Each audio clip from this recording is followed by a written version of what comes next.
point sur le.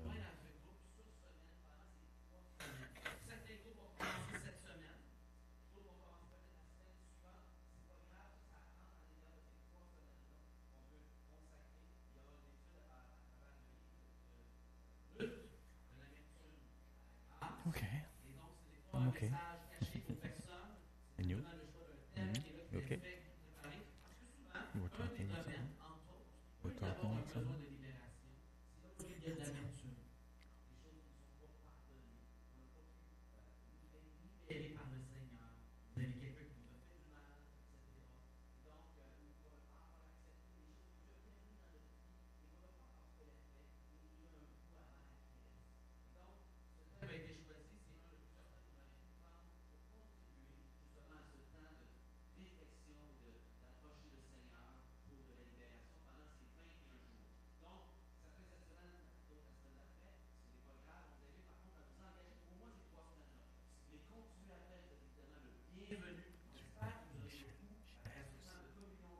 Super. Michel Michel, c'est vrai.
pour nous ouvrir tout cela dans le livre de Daniel. Accueillons-le chez nous.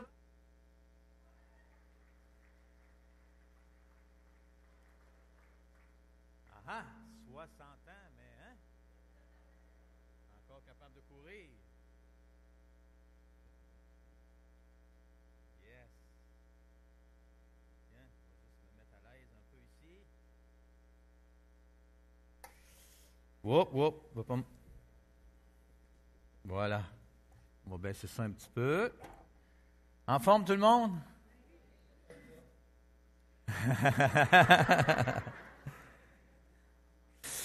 En passant, on veut saluer Denis et Linda Payet qui nous écoutent sur Internet, en direct.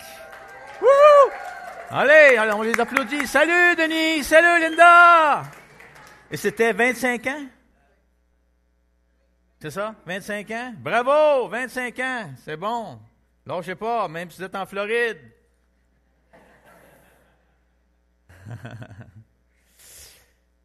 Aussi, je voudrais juste quand même souligner en même temps, puis remercier, Angèle puis Jacques. Ce matin, 50 ans, pour moi, c'est touchant, comme ça l'est pour vous autres aussi. Mais pour moi, en 1978-79, je débutais dans le ministère. J'étais un jeune homme, pas marié encore, tremblant devant l'idée d'apporter la parole de Dieu, comme je fais ce matin, ayant très peu d'expérience de vie, très peu d'années de vie chrétienne, connaissant peu la parole de Dieu et ayant jamais été un orateur. Je n'avais jamais pratiqué ça, parler devant des gens et ainsi de suite. Puis, à l'époque, l'Église était au high school et on m'avait invité pour justement le début de l'année pour apporter un message au high school. Et je me rappelle encore du message. Il s'intitulait « Champion de Dieu ». Je me rappelle du texte, c'était dans Jean 17, où Jésus dit « Je t'ai glorifié sur la terre, j'ai achevé l'œuvre que tu m'as donnée à faire. » Et j'avais partagé justement sur ce texte-là. Et ce qui est aussi mémorable à mon esprit, c'est qu'une fois que j'ai fini, et vous savez, quand on enseigne, à la fin, on est souvent vulnérable. Parfois, on se fait critiquer. Et parfois, on a un ange de Dieu qui vient nous voir.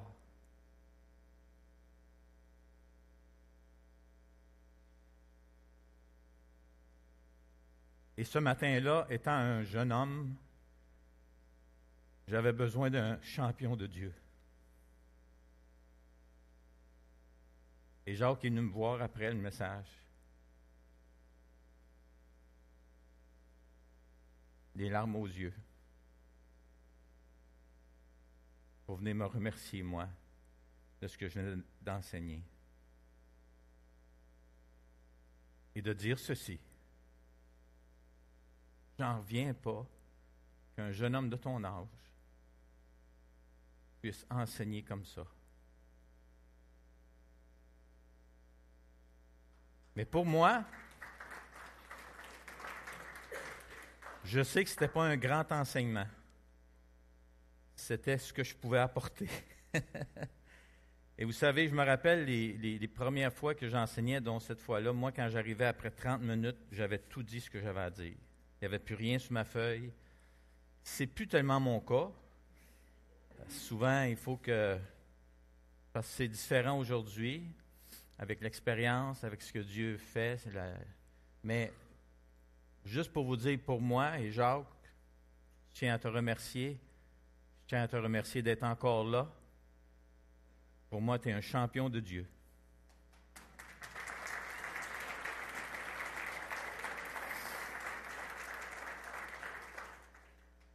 Et de te voir avec ton épouse et tes 2 enfants, ton gendre, c'est aussi une grande bénédiction pour moi. Aussi, je vous annonce en primeur une nouvelle. Joël, tu n'as pas pensé à annoncer ça? Tu sais quoi?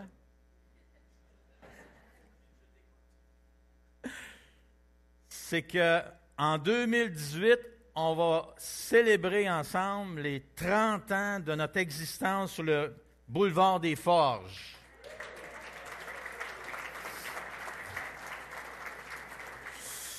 Et on va le faire justement dans le cadre de notre entrée scolaire avec la belle fête foraine qu'on fait depuis plusieurs années et qui s'embellit d'année après année. Alors, c'est une grande primeur, puis on veut essayer pour cette année, cette occasion-là, encore mettre plus d'emphase et d'inviter la population. Et on va essayer de faire le maximum justement pas pour se faire connaître nous, comme Église. On ne veut pas ça, nous autres. Ce qu'on veut, c'est faire connaître l'espérance qu'on a en Jésus. Il est le champion de Dieu et on suit son exemple. On veut l'aimer, on veut le servir et l'honorer. Alors, ça va être une belle occasion pour faire ça ensemble. Donc, pour l'introduction à Libération 21, de l'amertume à la grâce, qui est en fait une belle occasion qui nous est offerte, on va commencer justement là où est venue l'idée de Libération 21, avec le livre de Daniel et sa vie et son témoignage. Et là, j'ai oublié la petite manette dans mon polar, chérie. Pourrais-tu venir me l'emmener pour que toi aussi tu puisses venir en avant? Puis, mais Joël, tu vois, il est tellement galant qu'il est allé le chercher. Il s'en va aux toilettes, ouais.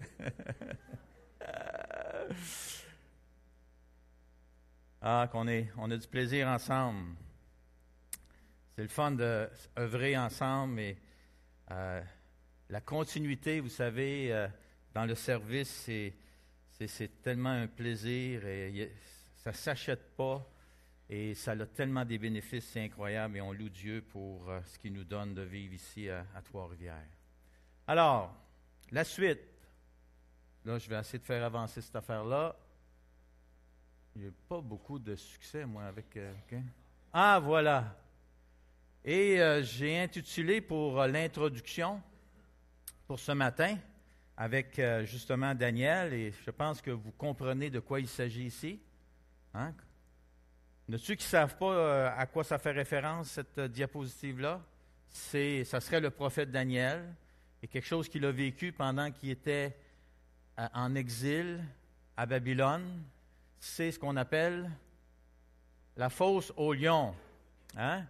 Et là, vous voyez le titre, « Lorsqu'il ne reste que la prière ». Mettez-vous dans ces sandales. Je ne sais même pas s'il y en a des sandales, il y a de l'air être nu-pied. Mais mettez-vous à sa place. Lorsque vous savez que le roi, à contre-cœur, à cause d'une manigance humaine d'hommes qui ont voulu prendre au piège Daniel, parce qu'ils connaissaient quelque chose sur Daniel, et là, ils ont fait une manigance pour que finalement le roi n'ait pas d'autre choix que de le jeter dans cette fosse aux lions. Pourquoi? Parce qu'ils voulaient, eux, pas le roi, mais eux, ils voulaient se débarrasser de lui. Et là, Daniel, qu'est-ce que vous voulez qu'il fasse? Exactement. Alors, il aurait pu pleurer, il aurait pu chialer, il ne peut pas faire appel aux libertés et droits humains, il ne peut pas appeler personne. La seule chose qu'il a vécue, et là on le voit ici, quasiment, en train d'implorer son Dieu. Il n'est pas à genoux, mais on peut s'imaginer, je ne sais pas, c'est parce qu'il n'osait pas regarder, ou là, le danger est fini, puis là, il est en train de louer son Dieu. Alors, ce n'est pas l'image exactement ce qu'elle veut communiquer, mais la scène, elle, dit simplement ceci. Lorsqu'il ne reste que la prière, qu'est-ce que ça veut dire? Mais ça veut dire que Dieu seul peut faire quelque chose. C'est ça l'idée ici de Daniel. Et là, avec Daniel, ce que j'aimerais faire ressortir, si je peux réussir à avancer, c'est-tu le piton que je ne touche pas qui n'est pas bon? OK. C'est toi qui l'avance ou c'est moi? C'est toi? OK, bon, mais regarde. Oui, il fait faire un vol d'avion. Alors, l'exemple de Daniel, la première chose qu'on voit, ou qu'on va regarder ce matin, c'est un homme exilé, et il y a même un jeune homme exilé. Deuxième chose, un jeune homme déterminé. Et troisième chose, un homme réputé. Et là, vous voyez, on passe d'un jeune homme à un homme, parce que le livre, dans le fond, couvre une période de 70 ans, là. Alors donc, à un moment donné, on voit que Daniel, son histoire continue, mais lui, il continue en âge. Et finalement, on finit avec un homme passionné. Et là, je vais vous inviter à prier avec moi. On va demander à Dieu de disposer nos cœurs et de nous aider à justement saisir ce que le livre de Daniel peut nous apporter ce matin. Seigneur Jésus, on se place devant toi. Et Seigneur, il arrive des moments dans nos vies, tout comme Daniel, où tout ce qui nous reste, c'est la prière. Et on pourrait dire ce matin que ce n'est pas une mauvaise chose du tout. Même si c'est jamais un endroit où on veut être, humainement parlant. On n'aime pas ne plus avoir de porte à cogner, de personne à qui appeler, de référence à qui faire appel. On n'aime pas ces situations où on se sent complètement démuni, faible, vulnérable, à terre. Et que là, Seigneur, on ne voit même pas la lumière au bout du tunnel. On ne sait pas comment ça peut finir, cette affaire-là. On ne sait pas comment ça va se dénouer. Il semble qu'il n'y a rien qui va se passer. Il semble que le monde va avoir le dernier mot. Il semble que les ennemis vont avoir raison. Il semble que l'injustice va triompher. Et toutes ces choses, Seigneur, qui nous rentrent dedans, qui nous travaillent le pompon et qui nous amènent à grincher des dents et à vivre toutes sortes d'états d'âme à l'intérieur de nous. Et Seigneur, on a besoin de lever les yeux. Et qui sait si derrière toutes ces manigances humaines, il n'y a pas un bon berger qui m'attend. Un bon berger qui veut me rencontrer. Un bon berger qui veut montrer que lui, il peut prendre soin de moi. Et qu'en dépit des dénouements, des fois heureux ou peu importe, ça ne change pas. Que mon bon berger est là et qu'il est là pour moi et qu'il veut me rencontrer et qu'il veut me donner plus que qu'est-ce que mon imagination pourrait même espérer. Ô Seigneur Dieu Tout-Puissant, on veut se placer devant toi dans les 21 jours qui s'en viennent. On veut chercher ta face. On a besoin, Seigneur, de chercher ta face. Et peut-être certains d'entre nous sont justement dans des situations où tout ce qui leur reste, c'est la prière. Peut-être que présentement, ils sont dans la colère et non pas dans la prière. Peut-être que présentement, ils sont dans l'amertume et non pas dans la prière. Peut-être que présentement, ils sont dans le désespoir, découragés, démoralisés. Ils ne sont pas dans la prière. Seigneur Jésus, peux-tu permettre, par la puissance de ton Saint-Esprit, par l'exemple de ce jeune homme qui a maturé et qui n'a jamais changé ce qui a fait la différence dans sa vie. Il a toujours demeuré là où tu voulais qu'il soit. Et ça a été d'être dans un état, une attitude de prière. Seigneur, à travers ça, bien, toi, tu t'es manifesté. Seigneur Jésus, on a besoin que tu te manifestes. Et c'est l'attente qu'on veut avoir chacun d'entre nous pendant ces 21 jours.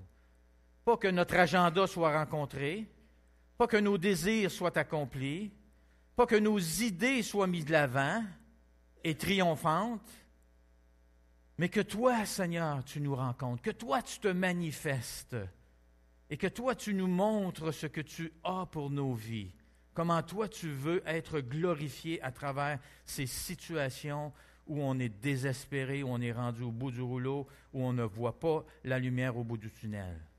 Seigneur notre Dieu, nous nous tournons vers toi avec cette attente que tu vas rencontrer tous ceux et celles qui se tournent vers toi par la foi, dans un état de détresse, dans un état de dépendance, dans un état complètement de vulnérabilité, mais d'espérance que le bon berger va être au rendez-vous et qu'il va entendre mon cri et qu'il va faire au-delà de ce que je peux moi-même penser ou imaginer.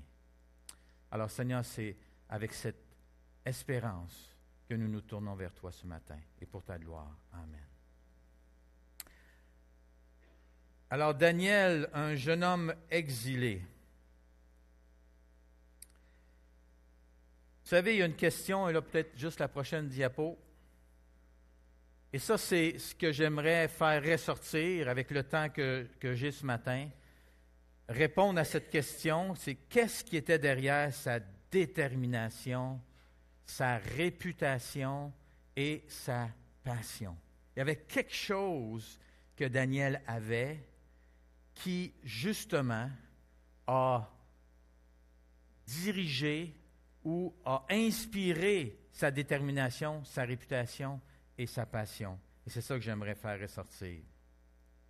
Premièrement, l'idée que Daniel était un jeune homme exilé, il faut revenir en arrière, puis là, se ramener dans l'histoire d'Israël, où le peuple de Dieu, après multiples avertissements par les prophètes, les différents prophètes que Dieu a suscités, qui étaient des prédicateurs, qui, dans le fond, annonçaient la parole de Dieu au peuple d'Israël, en disant au peuple, tournez-vous vers Dieu, cherchez la face de Dieu, mettez votre confiance en Dieu, obéissez à ce que Dieu vous demande pour pouvoir justement être son peuple et rester dans ses bonnes grâces et dans sa bénédiction.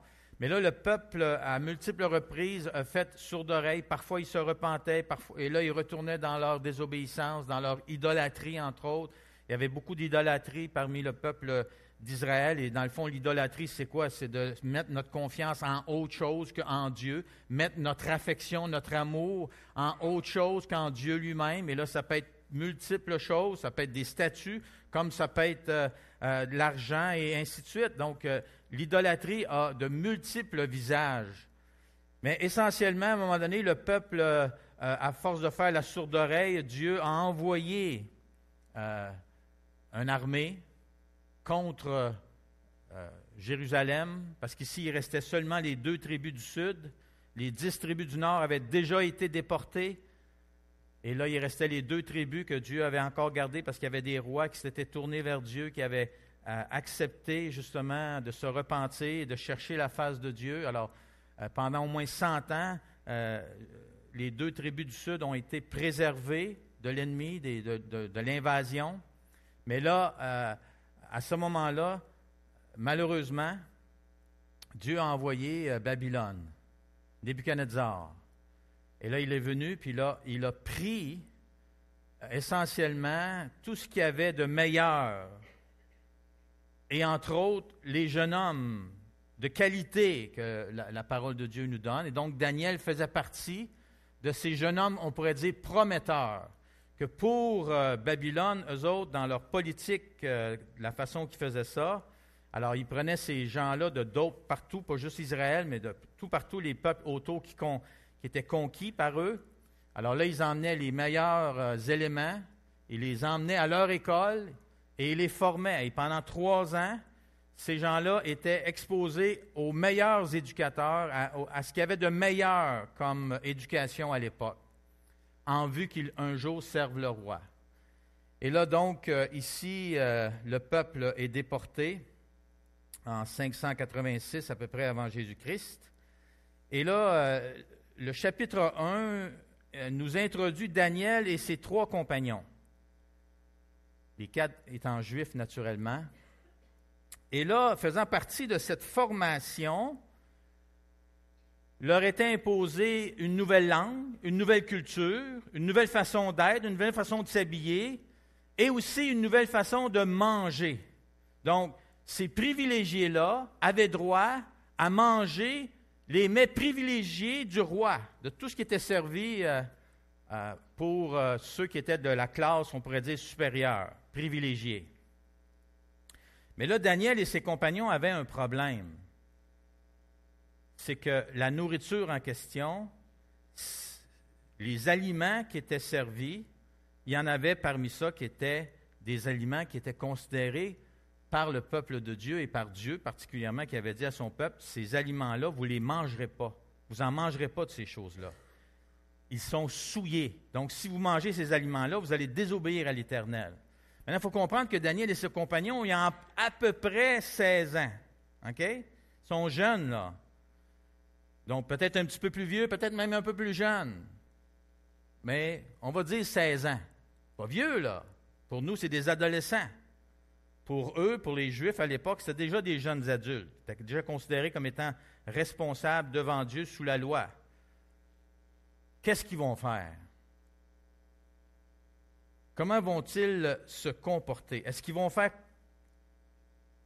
une espèce de compromis pour simplement survivre? Et là, dire, ben là, regarde, on n'a pas le choix, là, écoute, on est ici, on n'a pas un mot à dire, et puis si on ne fait pas ça, on est en danger. Parce que le roi, lui, a le droit de vie ou de mort. Donc là, ils ont dû avoir un petit moment de réflexion, puis un petit moment de discussion, j'imagine. Hein, on est placés tous à un moment donné, puis moi, je me rappelle au début de ma vie chrétienne, là, j'étais placé dans des situations, puis là, ça me travaillait en dedans. Là. Qu'est-ce que je fais? Je fais-tu ça? Je fais-tu pas ça? Entre autres, une fois, fumer de la marijuana. J'ai déjà fait ça, moi. Et même la dernière fois que j'ai déjà fait ça, c'était le samedi avant mon baptême du dimanche. Imaginez-vous. Puis, il y avait un contexte, en tout cas, à ça. J'étais forcé. J'étais manipulé. Et j'ai tombé dans le panneau. J'étais avec mes 4 frères, tous plus vieux que moi, plus jeunes. Mes 4 frères, ils disent, Benoît, c'est quoi ta affaire de foi, de religion, puis voyons donc, de même trop gens, puis tatata. Ben non, c'est pas une religion, c'est une relation avec Dieu. Puis, oh, mais là, tu n'as plus le droit de rien faire, tu ne peux plus sortir d'un club, tu ne peux plus boire, tu ne peux plus fumer. Bon, je peux tout faire, voyons donc. Je suis libre, là. C'est juste que je choisis ce que je veux faire et ce que je ne veux pas faire. C'est ça la différence. Je ne m'intéresse plus, ça. Il dit, tu peux tout faire. Ben oui, c'est ça, j'ai la liberté. Il dit, peux-tu fumer un joint? Hein? Puis là, ils ont allumé un joint, puis là, ils ont passé le joint, puis j'en ai fumé. Et là, je suis allé voir mon pasteur, puis là, j'ai dit, je ne peux pas me faire baptiser, ça n'a pas d'allure. J'ai tout compté ça, j'ai confessé mon affaire. Puis il dit, mais as-tu l'intention? Non, plus jamais. Là, il a vu que j'étais une victime.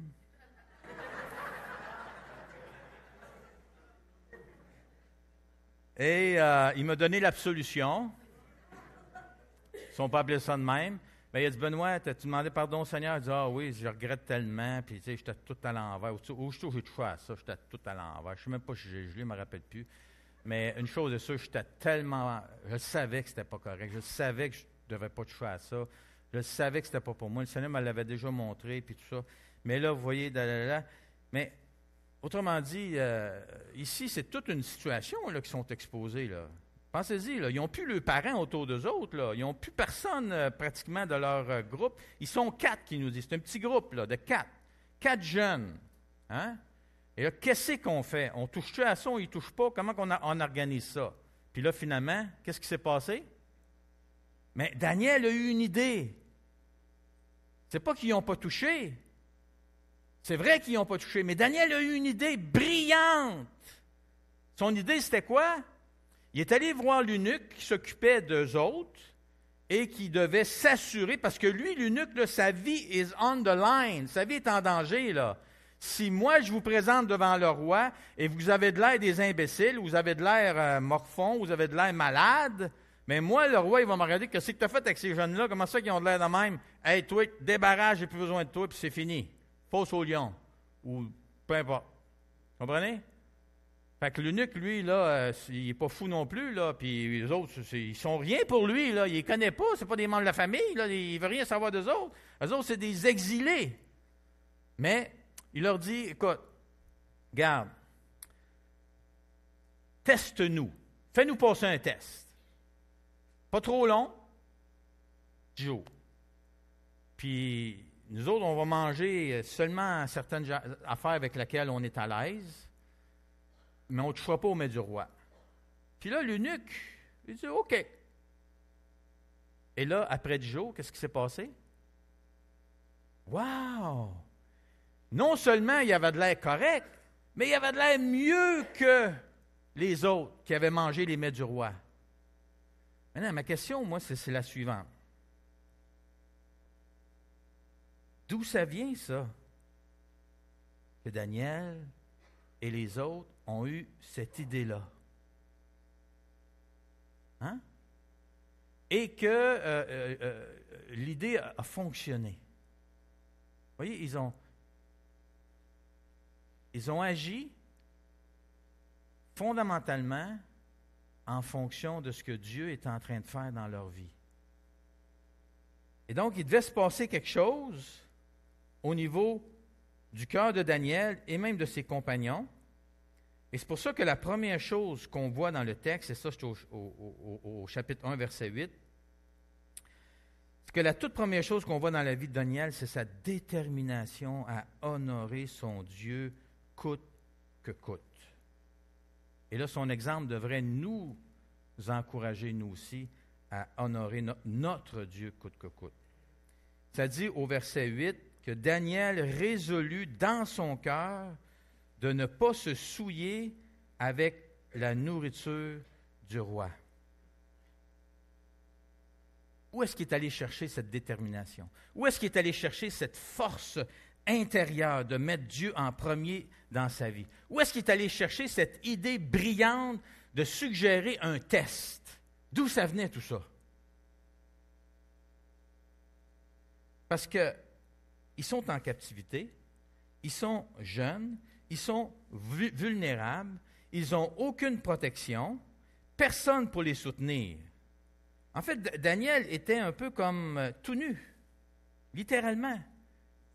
Il n'y avait aucune ressource, il n'y avait aucun endroit où il pouvait s'appuyer.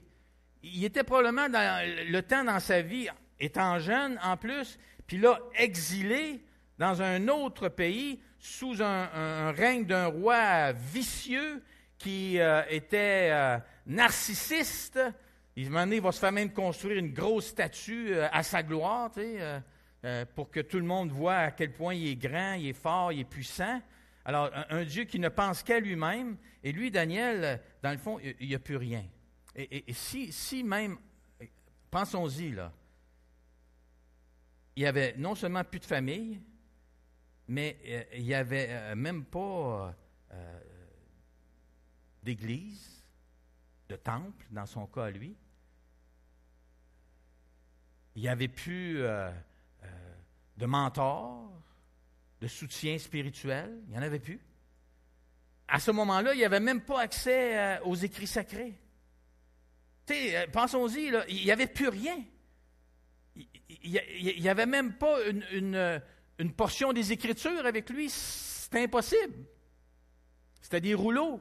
Puis c'est sûr que Daniel n'en avait pas avec lui. Ça ne lui avait pas été permis. Plus tard, on voit qu'à cause de ce que Dieu fait dans sa vie, de son témoignage, justement, sa réputation, à un moment donné, Daniel a accès aux Écritures. Mais à ce moment-là, là, rien. Maintenant, est-ce que c'est vrai qu'il n'y avait plus rien? Mais en fait, oui, c'est vrai qu'il n'y avait plus rien. Puis en même temps, non, c'est pas vrai qu'il n'y avait plus rien, parce qu'il y avait encore accès à quelqu'un. Puis il y avait encore accès à quelque chose. Puis ça, il n'y a pas personne qui peut nous l'enlever. Comprenez? On peut être tout nu à quelque part. On peut se faire arrêter, se faire emprisonner, puis être tout nu, avoir rien, être privé de tout, même de nourriture. Puis on a encore quelque chose que personne ne peut nous enlever. Et ça, c'est notre accès à Dieu. 24 heures par jour, 7 jours par semaine. On a toujours accès à Dieu. Et on a toujours accès à la prière. Et en plus, nous, aujourd'hui, on a accès à la parole de Dieu. Hein? On a cette liberté-là d'avoir plusieurs Bibles à la maison. Au moins une, mais on le sait, on peut en avoir autant qu'on veut. Et beaucoup d'entre nous en avons différentes versions pour l'étude et ainsi de suite. Et là, on a accès à ça. Et Daniel sait ce qu'il avait. Et ça dit dans le texte qu'il avait résolu de ne pas se souiller par les mets du roi et le vin. Et là, il a supplié le chef des eunuques de ne pas l'obliger à se souiller. Et là, au verset 9, Dieu, et ça c'est très important, c'est ça la donne, la différence, Dieu fit trouver à Daniel faveur et compassion devant le chef des eunuques. Autrement dit, Dieu a intervenu. Et vous savez, aussitôt qu'on commence à prier, on a 100% de l'attention de Dieu. Je veux dire, on a toujours l'attention de Dieu, là. Dieu, il ne lâche pas, là. Comprenez?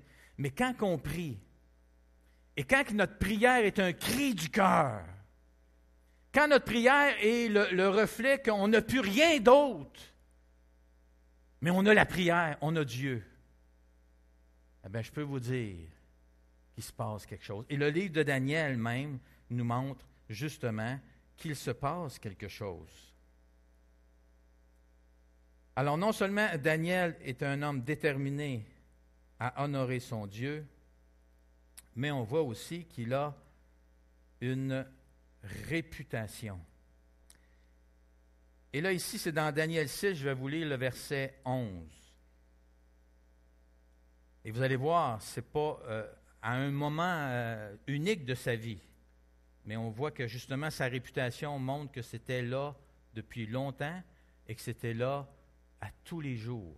Regardez ce que ça dit. Daniel 6, 11, s'il y en a qui veulent le regarder dans leur Bible, vous êtes les bienvenus, mais ça dit ceci. Et là, selon plusieurs ici, Daniel serait déjà avancé en âge, à peu près dans l'âge justement honorable de notre frère Jacques Julien. Peut-être un peu plus jeune, mais dans ce coin-là. Mais ça dit ceci. Lorsque Daniel fut au courant de la rédaction de ce décret, en fait, le décret qui l'a emmené à aller dans la fosse aux lions, il se retira dans sa maison où les fenêtres de la chambre à l'étage étaient ouvertes dans la direction de Jérusalem. 3 fois par jour, il se mettait à genoux, priait et exprimait sa reconnaissance à son Dieu, tout comme il le faisait avant. Donc ici, ce n'était pas unique là, à Daniel. Daniel, c'était comme, il avait compris qu'en exil, là, la chose la plus précieuse qui lui restait, c'était sa relation avec Dieu.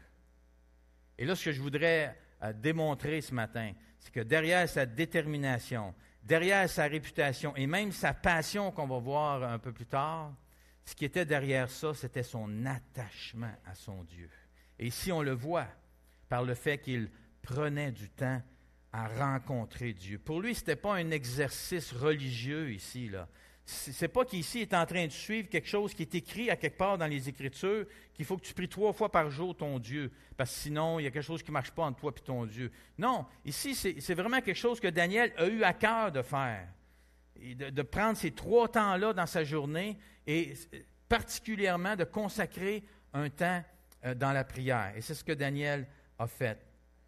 Donc, Daniel cherchait la face de son Dieu, il cherchait à connaître ce que Dieu avait pour lui. Il savait que Dieu était souverain. Il savait que Dieu même avait la réponse aux secrets des hommes, parce qu'il y a eu des rêves, des visions que Daniel a eu à expliquer. Et Daniel avait cette sagesse que Dieu lui avait donnée d'expliquer les rêves et les visions. Alors, Daniel s'approchait de Dieu parce qu'il savait qu'auprès de Dieu, il pouvait effectivement trouver ce que Dieu avait à dire ou ce que Dieu allait lui révéler à travers ça. Alors, est-ce que le fait de se tourner vers Dieu, le fait de chercher la face de Dieu, de vouloir faire la volonté de Dieu, est-ce que ça veut dire que ça va nous éviter les problèmes? Bien, ici, on voit que non, parce que au chapitre 3, là, c'est ces trois amis qui vont passer par la fournaise ardente. Pourquoi? Parce qu'ils ont refusé de s'agenouiller devant la statue. Donc, pour eux, ils ne voulaient pas faire ça. On ne voit pas Daniel où est-ce qu'il est. Pourquoi que Daniel n'est pas menacé par ça? Ça ne le dit pas. On ne sait pas exactement qu'est-ce qui se passe. Est-ce qu'il est ailleurs? Puis là, encore là, il n'y a pas à faire face à cette situation-là. Mais ici, au chapitre 6, et là, au verset 16, on voit que là, il va aller dans la fosse aux lions.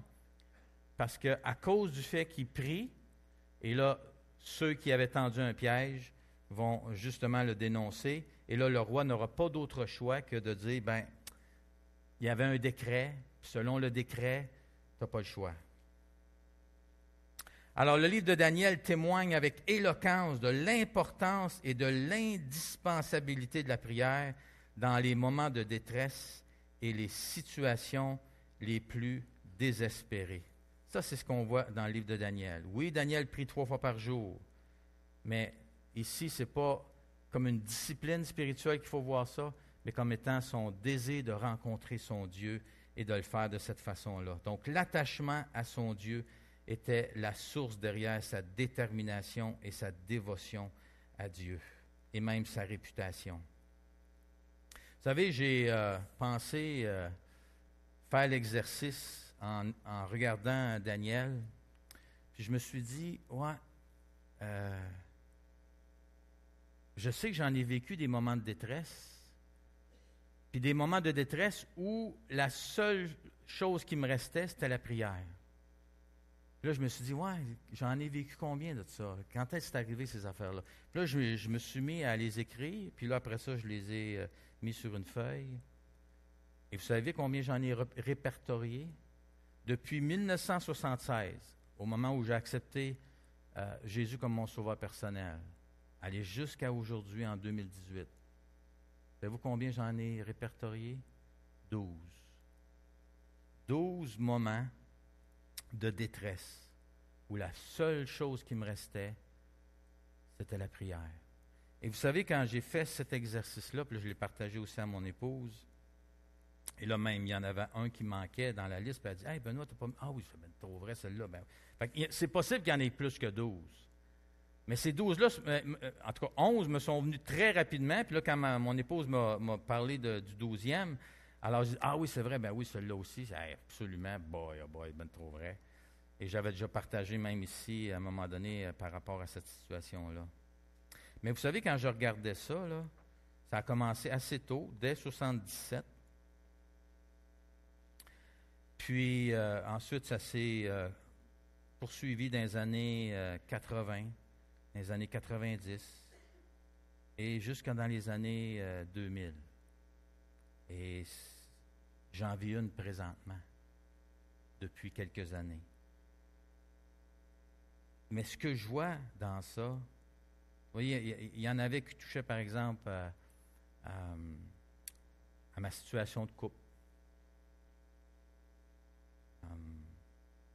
Même avant d'être marié, dans mes fréquentations, même dans mes pré-fréquentations. Il y en a eu entre autres, que j'ai vécu quand je suis arrivé ici, pas en rapport avec l'Église ici, mais en rapport avec l'Église à Québec. Puis j'avais même partagé un dimanche matin. Je vous avais demandé de prier pour moi. Parce que le Seigneur m'avait montré que j'avais de l'amertume dans mon cœur et mon cœur était lié, que ça n'avait pas sa place dans ma vie. Et ça avait été un angle mort pendant longtemps. Puis à un moment donné, le Seigneur a permis que ça revienne à mon esprit. Et puis là, j'avais été dans la prière. Seigneur, c'est-tu vrai que j'aurais de l'amertume contre... Là, il y avait une personne à ce moment-là. Puis finalement, dans la prière, en demandant au Seigneur, Seigneur, es-tu vrai, j'ai de l'amertume, montre-moi là. Si j'en ai, je veux le voir, je veux le savoir, je veux pas être clair. Puis moi, je pensais que ça serait non, il n'y en a pas. Vous savez, il y en a eu 5. 5 visages sont venus, sont partis de... Je ne sais pas s'ils étaient dans la poubelle, à quelque part, ou dans mémoire effacée. En tout cas, ils sont revenus dans mémoire vive. 5. Puis là, je me rappelle mon désarroi. Et en même temps, mon désir de régler ça. Mais avec aucun désir. Comprenez? Parce que ces 5 personnes-là, j'avais été encore une victime. Et il m'avait traité injustement et ainsi de suite, ainsi de suite. Puis là, je luttais avec ça, puis je ne savais pas quoi faire. Là, j'ai dit, Seigneur, moi, je ne sais pas quoi faire avec ça. Je veux pas. C'est moi qu'il faudrait qu'il y ait contact, là. Mais c'est eux qui m'ont fait du mal. Tu sais, puis là, non, c'était moi qu'il fallait que je les contacte. Ah là, c'était comme épouvantable, mon affaire. Puis je dis, non, Seigneur, tu ne peux pas me demander ça. C'est pas correct. Voyons donc, Seigneur. Puis là, non, Benoît, c'est ça. Non, c'est pas de même que ça marche, mon gars. C'est pas de même que ça marche. Fais-moi confiance. Tu as besoin de leur pardonner. Oui, mais Seigneur, je ne sais pas comment faire ça. Je ne sais pas quoi faire. Puis là, j'ai juste dit, Seigneur, là, il va falloir que tu m'aides. Et j'ai mis ça de même. Puis là, c'est pour ça que je vous avais demandé de prier pour moi. Parce que là, j'ai dit, je ne sais pas quoi faire avec ça. Je sais juste qu'il faut que je le règle. J'avais pas la force, j'avais pas la motivation, j'avais pas rien. Sauf que je voulais faire ce que le Seigneur me demandait de faire. Vous comprenez? Puis, 1, 2, 3, 4, ça s'est réglé. Ça a pris à peu près 3-4 ans. Et là, le 5e. Ouf. Là, Seigneur, là, non. Celui-là, je ne suis pas capable. Il n'y a rien à faire, je ne suis pas capable. Puis, qu'est-ce qui s'est passé? Le Seigneur m'a rendu ça tellement facile que ça a été désarmant. Le processus a été long, mais quand la journée s'est présentée, que moi, je n'ai pas rien organisé là-dedans, l'autre personne n'avait rien organisé là-dedans, il y avait des circonstances qui nous ont emmenés au même endroit. Et puis là, il est venu vers moi, il m'a tendu la main, il avait un sourire, et j'ai donné la poignée de main. J'ai été instantanément libéré. Libéré, mon cœur libéré. Mais il n'y a pas eu de réconciliation, OK? Dans le sens qu'on n'est pas... je ne veux pas du mal, OK? Comme j'en ai voulu, là. J'en ai déjà voulu du mal, puis j'espérais qu'il y en ait qui arrivent, là, mais je savais que moi, je ne pouvais pas y en donner du mal, mais en tout cas, j'aurais aimé ça que le Seigneur, là... Comprenez? À mon point de vue, il y en avait besoin, puis tout ça, là. Mais c'est comme si le Seigneur m'a dit, laisse-moi ça, mon Benoît, laisse-moi ça entre mes mains. Laisse-moi ça, regarde. Tout ce que tu as maintenant, c'est y pardonner. Et j'ai pardonné, et j'ai eu instantanément une sorte d'amour. Je ne sais pas comment l'expliquer. Où là, je le voyais, puis j'étais heureux. Puis, ironiquement, là, il y en avait 3 des 5 qui étaient au même endroit. Puis à un moment donné, on s'est ramassés ensemble, en train de manger ensemble et de rigoler ensemble sur les bonnes années qu'on a eues ensemble. Puis moi, j'étais là, j'étais le seul là, qui peut-être vivait ce qui se passait, de la façon que je le vivais. Là. Mais là, j'étais là, puis je disais, Seigneur, ça se peut pas. Là, on est là en train de rigoler. On a du plaisir et j'ai du plaisir. Je me sens à l'aise et là, j'en reviens pas. Mais ça, c'est la prière. OK? Ça a été la prière. Tout le long, pour les 5, même ceux qui ont été plus faciles, avec le dernier qui était le plus difficile, mais à chaque fois, ça a été la prière. Et c'est pour ça que Libération 21 est une belle façon de nous unir dans cet élan de prière. Ce que j'aimerais, là, c'est que peut-être vous regardiez vous-même les situations de détresse, les moments de crise où vous vous êtes retrouvé à un moment donné dans votre vie et vous avez crié à Dieu. Crier, là, quand je dis crier, c'est, ça vient d'ici, là, hein? Des tripes, là, où là, ça fait mal des fois, là, où là, on dit, Seigneur, je ne sais pas comment tu vas faire, je ne sais pas pourquoi que ça existe, mais là, Seigneur, fais quelque chose, aide-moi, interviens, montre-moi, j'ai besoin de toi. Comprenez? Où là, on a vraiment besoin de Dieu, là. Et ça, c'est des bons moments, parce que quand je regardais cette liste-là, vous savez, 11 des 12, le Seigneur a répondu à la prière. Et là, le 12e, je suis dans la prière avec mon épouse. On prie pour ça. On prie régulièrement pour ça. C'est là, c'est sur notre cœur. Et on sait que c'est la prière qui va faire la différence. Là, on se tourne vers Dieu. On y fait confiance. On n'essaie pas de trouver des solutions. On y fait juste confiance. Mais on dit, Dieu, fais l'impossible. Fais ce que toi seul es capable de faire. Mais on se tourne vers toi. C'est notre décision. Notre déclaration, là, c'est que, Seigneur, notre espoir est en toi. Et ça, vous savez, quand on vit ça, quand on est là, c'est une bonne chose pour nous, ça. Et si Dieu permet les moments de détresse dans nos vies, c'est simplement pour élargir notre cœur et nous emmener à tomber à genoux, nous emmener à chercher sa face. Vous savez, j'aimerais vous dire ceci ce matin, une grande déclaration. Le diable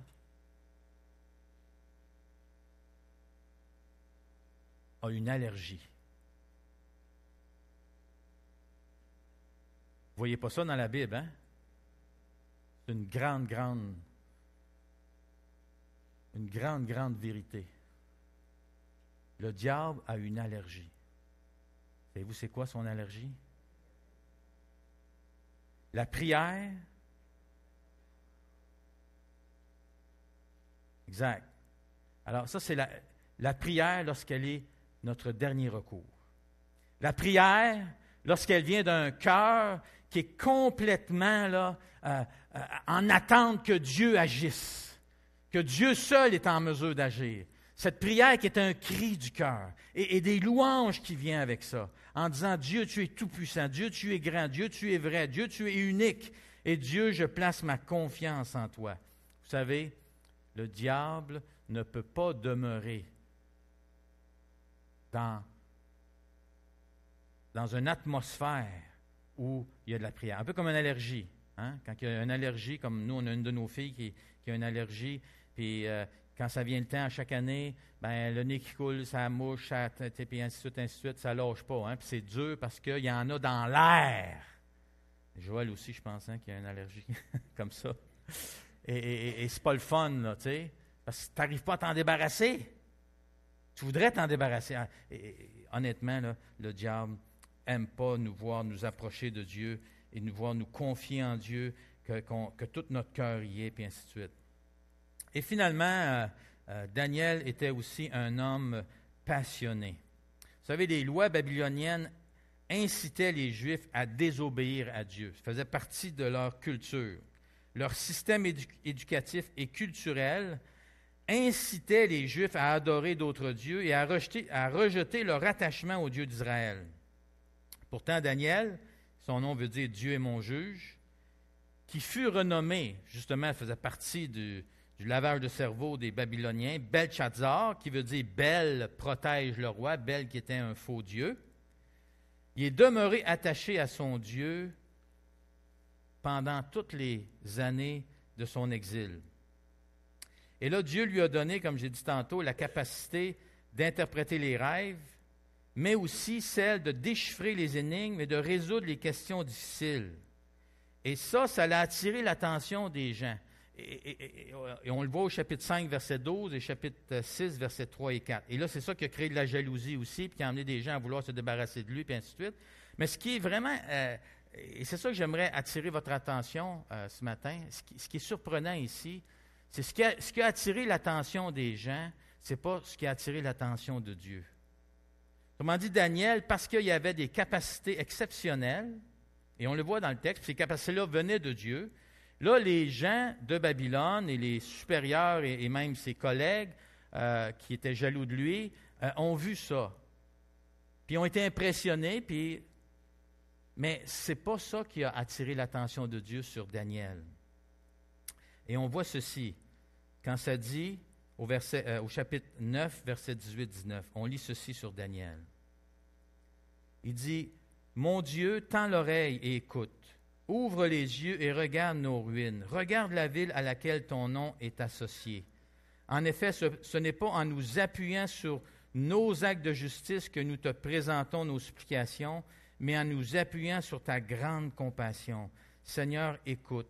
Seigneur, pardonne. Seigneur, sois attentif et agis sans tarder par amour pour toi, mon Dieu. En effet, ton nom est associé à ta ville et à ton peuple. Ici, on voit la passion de Daniel. On voit son cœur qui est pour non seulement lui-même, sa condition, mais pour la condition de son peuple, la condition de Jérusalem, de la ville de l'Éternel. Il faut comprendre ici que dans le contexte aussi où Israël est le peuple de Dieu, le peuple choisi de Dieu, alors Daniel, son amour pour son peuple, c'est aussi son amour pour son Dieu. Alors, les deux sont liés ensemble. Mais on voit qu'il se tourne vers Dieu et qu'il demande même à Dieu de pardonner. Et si on lirait tout le chapitre 9, on voit que Daniel s'inclut là-dedans, s'inclut dans le péché de son peuple. Et là, on voit son cœur qui est humble, on voit son cœur qui est transparent, on voit son cœur qui est dépendant, parce qu'il dit, ce n'est pas en nous appuyant sur nos actes de justice que nous te présentons nos supplications, mais en nous appuyant sur ta grande compassion. Ici, on voit le cœur de Daniel, on voit qu'il est un homme dépendant. On voit ici même qu'un tel cœur, ça montre les semences qui sont en harmonie avec le message de l'Évangile, avec ce que le Nouveau Testament nous présente. Même Daniel, ici, dans l'Ancien Testament, a un cœur disposé à recevoir le Messie, à recevoir le Sauveteur, à recevoir celui qui va libérer Israël. Il reconnaît que ce n'est pas parce ses grandes capacités, ce n'est pas parce qu'il est exceptionnel, non, c'est parce que Dieu est exceptionnel, parce que Dieu est grand, parce que Dieu il a une compassion, puis il ne nous traite pas en fonction de notre justice, mais en fonction de nos difficultés, en fonction de sa compassion. Et Daniel, pour lui, c'était clair que c'est ça qui était là. Et si on regarderait les versets 24 à 27 du même chapitre, Daniel 9, on voit qu'il annonce la venue de la mort du Messie. Dans cette prière-là, Dieu lui montre même que le Messie va venir. Et c'est lui, il appelle ça l'homme qui a reçu l'onction. C'est lui qui va faire l'expiation des péchés du peuple de Dieu. Dieu lui donne des révélations qui sont extraordinaires. Et Daniel se confie en Dieu. Pas à cause de sa justice. Il aurait pu, dans un sens, dire j'ai un beau témoignage. Mais ce n'était pas ça. Il s'appuyait non pas sur sa justice, non pas sur ses supplications, mais sur la grande compassion de Dieu et sa capacité à Dieu de pardonner. Et même on voit que son cœur est confiant dans les promesses de Dieu. Parce qu'ici, il dit, « Mon Dieu, tends l'oreille et écoute, regarde la ville à laquelle ton nom est associé. » Verset 19, c'est ta ville, c'est ton peuple. Et là, c'est clair ici que au chapitre 9, verset 2, que même Daniel avait scruté les Écritures. Donc, à ce moment-là, il a accès aux livres de l'Ancien Testament, qui étaient les seuls livres disponibles, les livres de l'Ancien Testament, et on voit qu'il a étudié le livre de Jérémie. Puis en étudiant le livre de Jérémie, il a découvert tout à coup que le peuple de Dieu serait exilé comme ça pendant 70 ans. Et là, son cœur a été saisi par cette compréhension-là des Écritures. Et là, il a appuyé sa prière sur la promesse de Dieu qui allait ramener son peuple. Alors, c'est vraiment extraordinaire ici de voir comment Dieu utilise Daniel. Et on voit aussi, un peu plus loin dans le chapitre 10, le verset 12 et 13, on voit comment Dieu regardait Daniel, ce qu'il voyait dans le cœur de Daniel. Et ça ici, c'est cet aspect-là que Dieu n'était pas impressionné par ses capacités, ses aptitudes, il en a donné, mais ce n'était pas ça qui a fait que Daniel était spécial. Regardez au verset 12 et 13 du chapitre 10. Et on va terminer avec ça. Et là, ici, c'est l'ange ou le messager, parce qu'il y en a qui se demandent si c'est Gabriel ou même peut-être Jésus qui serait en train d'interagir avec Daniel ici. C'est difficile à déterminer c'est qui exactement. Mais ça dit, le messager, il m'a dit, « Daniel, n'aie pas peur, car dès le premier jour où tu as eu à cœur de comprendre et de t'humilier devant ton Dieu, tes paroles ont été entendues. » Par qui? Par Dieu. « Et c'est à cause d'elle que je suis venu. Et là, ça dit, le chef du royaume de Perse m'a résisté 21 jours. Mais Michaël, l'un des principaux chefs, est venu à mon aide et je suis resté là, près des rois de Perse. Qu'est-ce qui se passe ici? Daniel a prié pendant 21 jours. Et pendant ces 21 jours-là, ça dit que Dieu a déplacé ses messagers pour qu'ils viennent interagir avec Daniel, ils viennent lui expliquer des choses et lui montrer des choses. Mais pendant 21 jours, Daniel a prié. Et c'est plutôt dans le chapitre, ça nous dit aussi que justement, il a jeûné, il n'a pas mangé des mets qu'il mangeait normalement. Il était tellement secoué et même il était terrifié. Et là, l'ange vient pour le fortifier. Et là, on voit que pendant 21 jours, Daniel a prié. Et c'est ça qu'on voudrait faire pendant 21 jours. Mais ce que le texte nous dit, c'est que pendant que Daniel priait comme ça, il y avait une autre réalité qui se passait ailleurs, que Daniel ne voyait pas. Si le messager ne lui avait pas expliqué ce qui se passait, puis la lutte qui était en train de se passer dans les lieux célestes, Daniel n'aurait jamais su ça. Lui, tout ce qu'il savait, c'est qu'il priait. OK? Mais là, c'est comme si là, Dieu nous montre une fenêtre que quand on prie, et quand on prie, quand on est en détresse, c'est que là qu'on est secoué, et que là on fait appel à Dieu, parce que là, ça sort de nos cœurs, pas juste de nos lèvres, là, comme des prières qu'on ferait comme religieuses, mais que là, vraiment, on crie à Dieu. Il y a quelque chose qui se passe dans les lieux célestes. Puis, c'était-tu la semaine passée qui était justement sur Éphésiens 6, avec le combat spirituel et la réalité que ce n'est pas contre la chair et le sang qu'on a à lutter, mais contre les dominations, les principautés dans les lieux célestes. Mais on le voit ici avec Daniel. Mes amis, on n'avancera pas, puis on n'aura pas des libérations si on ne se tourne pas vers Dieu. Et si on ne crie pas à lui. Et si on ne crie pas à lui avec nos tripes. OK? Dieu, il n'est pas impressionné par ce qu'on peut faire pour lui. Mais il est très impressionné quand il nous voit, comme il dit ici, là, humilié, en train de chercher la face de Dieu, en train d'avoir un cœur qui veut comprendre, comme il dit ici, veut comprendre ce que Dieu veut de lui, ce que Dieu veut faire à travers lui. Dieu, il aime ça, nous voir comme ça. Pourquoi? Parce qu'il donne la chance d'intervenir et d'être glorifié à travers nos vies. Puis en plus, parce qu'il sait que nous, on a besoin de se tasser. On a besoin d'y faire de la place. On a de la misère avec ça. Il faut bien le reconnaître, mais c'est déjà gros si on le reconnaît. J'ai de la misère à prier, moi. J'aime pas ça, prier. C'est dur, prier. Ben, demande à Dieu qu'il t'envoie des circonstances difficiles. Hein? On a besoin de ces 21 jours qui s'en viennent. Pas seulement de ces 21 jours-là, naturellement, mais c'est une belle occasion pour nous. Et je termine avec ceci. Vous rappelez-vous d'André Houle? Combien se rappellent d'André Houle? Vous la connaissez, la sœur de Claude Houle? André Houle? OK. Vous rappelez-vous d'un petit témoignage qu'elle avait fait ici? À un moment donné, on était dans la série dans Jean. Hein? Exact. Alors, André est venu rendre témoignage que pendant beaucoup d'années de sa vie chrétienne, elle avait un problème de dépendance affective. Et à cause de ce problème-là, elle a fait beaucoup de mauvais choix d'hommes dans sa vie. Puis à un moment donné, Dieu travaillait dans son cœur et Dieu voulait la libérer. Et là, elle était avec sa fille, son gendre, et il y avait aussi un policier chrétien qui était là, pour essayer de la convaincre qu'elle devait faire confiance au Seigneur et laisser le monsieur avec qui elle était, qui n'était pas son mari, qui n'était pas chrétien, puis tout ça. Mais elle avait encore de la misère. Puis là, à un moment donné, ils ont pris un temps de prière.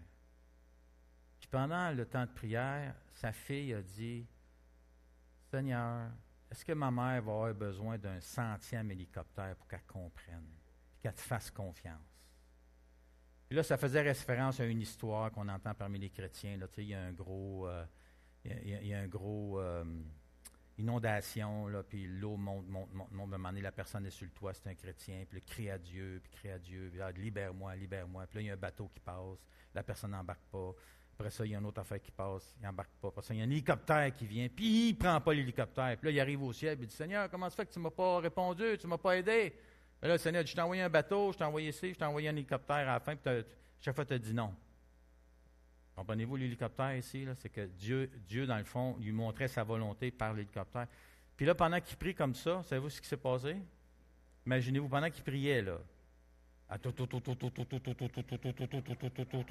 Puis ça, de plus en plus fort. Écoutez, c'est un scénario d'Hollywood, là.